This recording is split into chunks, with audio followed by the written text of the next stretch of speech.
Hello everyone. In this video भारतीय नागरिक सुरक्षा संहिता 2023 के सेक्शन 81 को पढ़ेंगे। सेक्शन 81 का टाइटल कहता है कि warrant directed to a police officer for execution outside the jurisdiction. देखिए, आप वीडियो को पूरा देखिएगा, आपको अच्छे से मैं कोशिश करूंगा कि सेक्शन 81 कंप्लीटली आपको अच्छे से समझ में आए। थोड़ा वीडियो का लेंथ थोड़ा बढ़ जाए वो चलेगा, बट आपको अच्छे से समझ में आना चाहिए। चलिए वापस पढ़ते हैं। Warrant directed to a police officer for execution outside the local jurisdiction.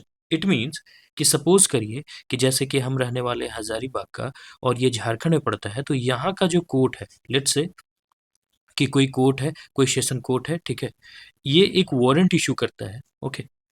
और लेकिन जो वारंट है उसका एग्जीक्यूशन होना है, मान लीजिए कि राजस्थान में, ठीक है, राजस्थान में। तब क्या होगा? और ये जो एग्जीक्यूशन करना है, ये कौन कर रहा है? ये पुलिस ऑफिसर कर रहा है। ये जो वारंट का एग्जीक्यूशन करना है, ये कौन कर रहा है? पुलिस ऑफिसर कर रहा है। देखिए, इसके पहले हमने सेक्शन 80 को पढ़ा था। अगर वो आपने वीडियो नहीं देखा है, आप प्लीज जाके उसे एक बार देख लीजिए, ठीक है ना, उसे एक बार पढ़ लीजिए। वहां पे एक वर्ड मेंशन है, वहां पे लिखा है कि instead of directing warrant to a police officer. वहां पे क्या था कि पुलिस ऑफिसर के अलावा अगर किसी को डायरेक्ट किया जा रहा है, डायरेक्ट वारंट चला जा रहा है राजस्थान, ठीक है ना, वहाँ के एग्जीक्यूटिव मजिस्ट्रेट या कमिश्नर ऑफ पुलिस को, तो वो वहाँ पे बात थी। लेकिन यहाँ पे क्या है कि यहाँ पे पुलिस ऑफिसर को डायरेक्ट किया जा रहा है। क्या डायरेक्ट किया जा रहा है? वारंट डायरेक्ट किया जा रहा है, ठीक है। तब क्या होगा? तो कहता है कि when a warrant directed to a police officer, जब कोई हजारीबाग का कोर्ट वारंट किसको डायरेक्ट कर रहा है? पुलिस ऑफिसर को कर रहा है, ठीक है ना, अपना पुलिस ऑफिसर को, हजारीबाग वाले पुलिस ऑफिसर को, ठीक है। Is to be executed beyond the local jurisdiction of the court. लेकिन उसका जो एग्जीक्यूशन होना है वो लोकल जुरिडिक्शन के बियॉन्ड है, out of the local jurisdiction है। किसके आउट में है? जो कोर्ट इशू कर रहा है, हजारीबाग का कोर्ट इशू कर रहा है, सेशन कोर्ट, तो इसके बाहर का चीज, ठीक है, इसके बाहर आउट आउट जुरिडिक्शन है, ठीक है। Shall ordinary take it to endorsement either to an executive of magistrate or to a police officer not below the rank of an officer in charge of a police station within the local limits of whose jurisdiction the warrant is to be executed। ठीक है, अब समझिए यहाँ पे हजारीबाग के court ने, session court ने एक वारंट इशू किया, राजस्थान में कोई अपराधी है उसके लिए, ठीक है ना, और पुलिस ऑफिसर को बोला कि जाओ तुम राजस्थान और उसे पकड़ के लाओ। तो पुलिस ऑफिसर करेगा क्या? पुलिस ऑफिसर सबसे पहले, मान लीजिए कि राजस्थान का एक शहर है कोटा, ठीक है, तो वहां के एग्जीक्यूटिव मजिस्ट्रेट, ठीक है, या SHO, SHO station house master, जिसे हम लोग कहते हैं officer in charge of police station, उन दोनों के पास में से किसी के पास भी जा सकता है, ठीक है। ये और है तो किसी के पास भी जा सकता है, और वहां वो वारंट लेके जाएगा कि सर ये वारंट है। तो ये एग्जीक्यूटिव मजिस्ट्रेट या एसएचओ नीचे में अपना साइन कर देंगे कि ठीक है, हमने ये वारंट ले लिया, अब जाके आप उसे अरेस्ट कर सकते हो, ठीक है। तो इस चीज का मतलब है इंडोर्समेंट। ध्यान दीजिएगा ये वर्ड, इंडोर्समेंट। इंडोर्समेंट मतलब जानकारी में लेना, साइन कर देना, ठीक है। एक चीज और ध्यान रखिएगा कि सेक्शन 19 जो है उसका वीडियो हम पहले बना चुके हैं, आप ऊपर जाके देख सकते हैं।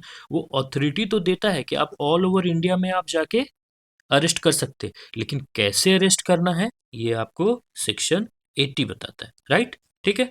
अब चलिए इसके क्लाउज 2 में जाते हैं। तो इसका क्लाउज 2 कहता है कि सच मजिस्ट्रेट और police officer shall endorse his name thereon, such endorsement shall be sufficient authority to the police officer to whom warrant is directed to execute the same. पहला चीज क्या करेंगे कि जो एग्जीक्यूटिव मजिस्ट्रेट के पास या police officer के पास जो भी ले जाएंगे वहां पे साइन कर देंगे, और वो साइन किया हुआ वारंट सफिशिएंट होगा किसी भी ऑफेंडर को किसी भी ऑफेंडर को नहीं, जिसके नाम से वो अरेस्ट वारंट इशू हुआ है उसको पकड़ने के लिए, उसको अरेस्ट में लेने के लिए, ठीक है। दो चीज समझ में आ गया कि मजिस्ट्रेट की ड्यूटी क्या है, और उसकी जो साइन करने के बाद उस वारंट का ऑथोरिटी क्या होगा, उस वारंट का मतलब क्या होगा, ठीक है ना। And the local police shall if so required assist such officer in executing such warrant. और जो लोकल पुलिस होंगे, ठीक है ना, लोकल पुलिस, वहाँ के पुलिस होंगे, वो हेल्प भी करेंगे। जैसे मान लीजिए कोई जंगल में भाग गया है, ठीक है ना, तो वहाँ पे कैसे जाना है, पशु पक्षियों से कैसे बचना है, और भी क्रिमिनल से कैसे बचना है, तो वो जो बाहर के, जो झारखंड के जो पुलिस है, मान लीजिए कि उनको नहीं मालूम रहेगा, तो जो लोकल पुलिस हैं वो हेल्प करेंगे अरेस्ट करने में। ठीक है, यहाँ तक समझ में आ गए? ओके।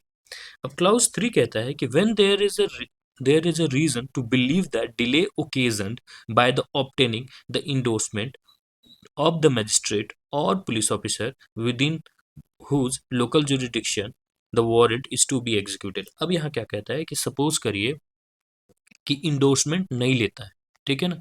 हमने क्या बताया कि सबसे पहले क्या करेगा, जो भी पुलिस ऑफिसर होगा वो जाएगा एग्जीक्यूटिव मजिस्ट्रेट या तो एसएचओ के पास, किस चीज के लिए, इंडोर्समेंट के लिए, मीन्स कि अथॉरिटी साइन करने के लिए, ठीक है ना, वो वारंट पे अपना साइन कर देंगे, ठीक है ना, साइन करने के लिए। लेकिन अगर इस पुलिस ऑफिसर को ये लगता है कि हम साइन कराने जाएंगे तब तक मेरा जो एक्यूज्ड है वो भाग जाएगा यहाँ से भी, तो वो क्या करेगा, ठीक है ना। उस तब आता है रोल आपका क्लाउज 3 का। वहां कहता है कि will prevent such execution the police officer to whom it is directed may execute the same without endorsement. अगर ऐसी नौबत आती है तो बिना साइन कराए भी जाके पकड़ सकता है beyond the local jurisdiction of the court which issue it. ठीक है, तो क्या समझ में आया इन इन ब्रीफ कि सबसे पहले क्या है कि जो भी कोर्ट इशू कर रहा है वो अरेस्ट वारंट, ठीक है, वो एक पुलिस ऑफिसर को बोलेगा कि जाओ पकड़ के लाओ। लेकिन यहाँ पे मामला क्या है, आउट जुरिस्डिक्शन है, तो वो चला जाएगा, जो पुलिस ऑफिसर है वो चला जाएगा एग्जीक्यूटिव मजिस्ट्रेट या एसएचओ के पास। किस चीज के लिए, इंडोर्समेंट के लिए, ठीक है, साइन कराने। और अगर जो क्लाउज कहता है कि अगर साइन कराने का टाइम नहीं है उस पुलिस ऑफिसर के पास, तो वो डायरेक्टली जाके सिर्फ वारंट दिखा के एक्यूज्ड को पकड़ के ला सकता है। ठीक है, इतनी सी बात थी आपकी आर्टिकल, सॉरी, सेक्शन 81 में। आई होप आपको अच्छे तरीके से वर्ड टू वर्ड समझ में आया हो। अगर इसके रिगार्डिंग फिर भी कोई डाउट बच जाता है, आप मुझे कमेंट सेक्शन में फ्रीली पूछ सकते हैं। Thank you. जय हिंद।